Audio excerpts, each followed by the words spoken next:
Good morning, class. We will talk about the rest of the subtopics falling under commodity exchange. Okay, so the next topic is members and eligibility of a commodity exchange.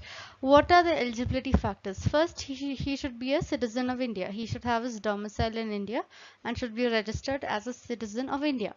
He should have completed 21 years of age, which means to say he should attain majority. He cannot be a minor.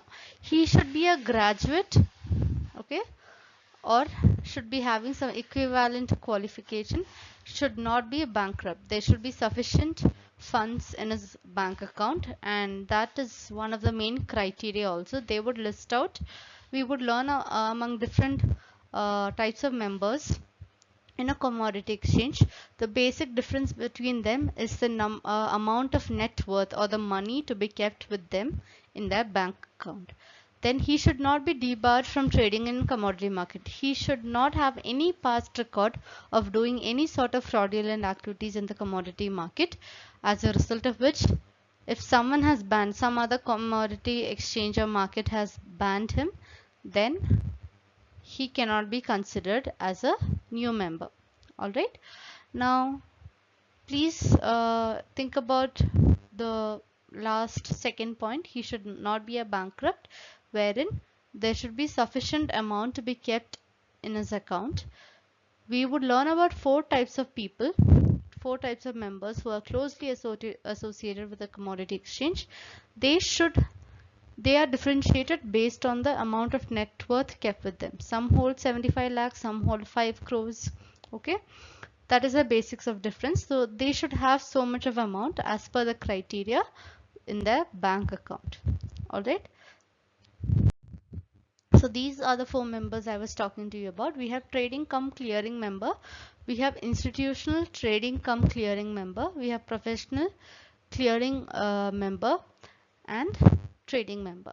The basic difference is the amount thing. So how? Trading cum clearing member, he is a person who can trade on his own account. He can do his own trading and also do trades for others. He can also clear and settle. So clear and settle is a concept which we use to execute and do the final settlement. Okay, if you are buying a commodity from me, you ask for the price, I say okay, this much is the thing, you buy it from me.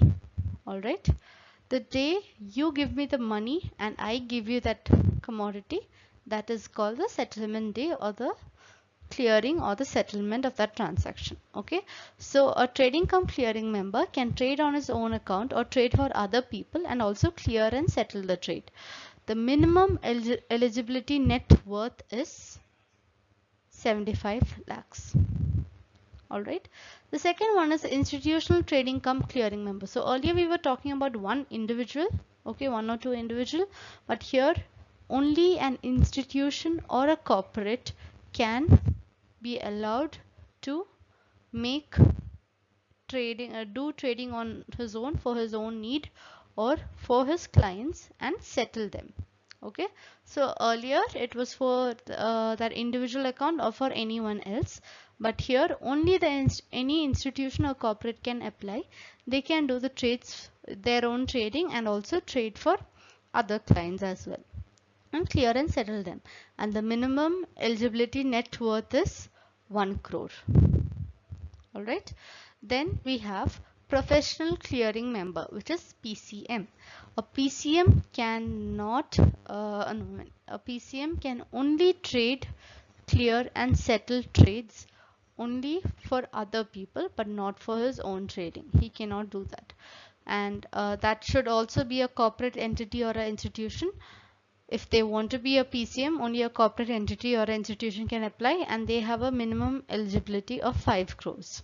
All right, trading member, okay, they can trade on their own account, they can trade for anyone else, but they cannot clear or settle it. They'll have to approach an institutional trading member, or they have to approach PCM in order to settle their trade. They cannot do it on their own. Only for those organizations they would be doing the clearing part of it, but the trader member can only trade in the commodity. So these are the 4 different types of members. I hope it is clear. Yes. Okay. Now there are different exchanges. You just need to know what are the exchanges. Okay. The basic thing about it. You'll find it in the notes as well. But you just need to know where is it established, what are they trading and all that. So MCX is the largest exchange in India, the second largest who's trading in silver and gold. Very important exchange with respect to India as well as on a global level. MCX is widely recognized. Okay, it was established in November 2003, headquartered in Mumbai. Okay, promoters include National Spot Exchange. You can go through a few of them: Ticker Plant, IBS Forex, many other institutions. The main commodities traded here is bullion, okay, gold or silver bullion, metals, fiber, energy, spices, agriculture, almost everything, petrochemical, cereals, everything is there. So this is your multi-commodity exchange, a very crucial exchange, one of the largest exchanges in the country. All right, the next. Okay, so ICEX, which is Indian Commodity Exchange. It is the single screen-based online trading system for commodity derivatives. So we would learn about what are commodity derivatives in the next topic, in the last topic. But this exchange provides a platform for trading commodity derivatives. Established in November 2009 in Gurgaon, or we call it Gurugram now.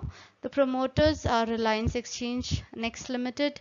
We have India Bulls. We have India, MMCTC Limited. There are many institutes who are the key promoters. They trade in gold, silver, diamond, copper, lead, crude oil, natural gas, mustard, soya bean, jute and iron ore. So these are the commodities traded in ICEX.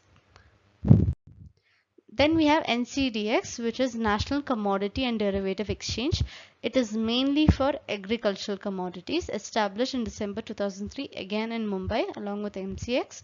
The key promoters, okay, are many of them which we know: NSE, and that is National Stock Exchange, ICICI, LIC, NABARD, Canara Bank, Intercontinental Exchange, CRISIL, that is the credit trading agency, everyone is there. Now the traded commodities are cereals, pulses, fibers, oil, oil seeds, spice, gold, silver, steel, copper, crude oil and Brent crude oil. So oil, most of the agricultural commodities and oil are all common for most of the exchanges. And the last one is NMCE, which is National Multi-Commodity Exchange. It was established in the year 2002. It is headquartered in Ahmedabad. The key promoters are National Institute of Agricultural Marketing, PNB, Gujarat State Agricultural Marketing Board, Gujarat Agricultural Industries Cooperation Limited, every one of them. Okay, and the main commodities traded: castor seeds, rapeseed, mustard, soya bean, sesame, copra, black pepper, gram, gold, aluminum, rubber, copper, lead, zinc, jute, coffee. There are many. So most of them are agricultural commodities, but ones like MCX, which gives you a lot of options with metal commodities, the ICX, which gives you for derivatives, all those are very important. Yeah, MCX the most important. So these are some of the exchanges around the world. We have London Metal Exchange based in UK, that is mainly for the best market for non-ferrous metals, those metals who do not have a very close relation with iron ore. Okay, so those metals are being traded there. Then we have something called as Climax in Netherlands, okay, which you find in Netherlands. This is for your energy contracts and environmental commodities. So you just need to know what are they. So when in the question paper they ask you, give something about 2 or 3 commodities in a foreign commodity exchange, you can list few of them, and as to why what is being traded there, it gives you extra points. Then Chicago Mercantile Exchange, it is offering a lot of future and option contracts. Like how MCX is important for us, in the same way Chicago is one which has a lot of potential. It was started in a long time ago, yeah, We have learned about Chicago Board of Trade, which has started the very first exchange started. So they come back, they have a very long history. So that is again one important one. New York Mercantile Exchange, those the largest commodity exchange for physical terms. Dubai Mercantile Exchange, it is for your energy futures, obviously. Middle East, we have petroleum oil, all those are very strong resources there. Then we have Zhengzhou Commodity Exchange. So sorry if I can't pronounce it right. Those are for the agricultural and chemical commodities in China.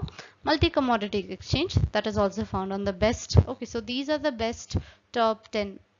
I think 10. Yeah, top 10 commodity exchanges around the world. So MCX is there. Now we have Tokyo Commodity Exchange. It is a non-profit organization. It regulates the option and future contracts. We have Singapore one, which offers you equity index futures and options. So the securities and the commodities traded in each one of them are different. And for example, your Singapore Exchange Limited and the next one, Australian Securities Exchange, those are mainly the key players in the stock market, but they also offer services for trading commodities as well. So these are your commodity exchanges around the world. I hope the point is clear. Yes, we would be learning about transaction, which has a very keen role in commodity exchange from next class. So this video is pretty short, so please understand whatever is being taught. Yes, we have stock market, we have commodity market. Both are different. Don't write the same answer in a way. So it is very important to analyze what is it. Make a note of everything. Yes, we would check once college opens, once suppose we are fortunate enough to meet in college. Otherwise also notes have to be maintained. There's no point in xeroxing, taking a xerox of all the notes in the last minute. You will not get a point. Yeah, you will not understand anything. Rather work on this. The PPT for stock market is already uploaded in Google Classroom. Go through it. That's a huge chapter compared to this one, so you have to give a lot of importance to it. Is it clear to you? Yes. You have any questions? Even if you think it's a question which you are not confident enough to ask, don't think about all that. Straight away ask. Whatever input I can give might help you somewhere or the other. And if you know something else also, do discuss. Yeah. Thank you.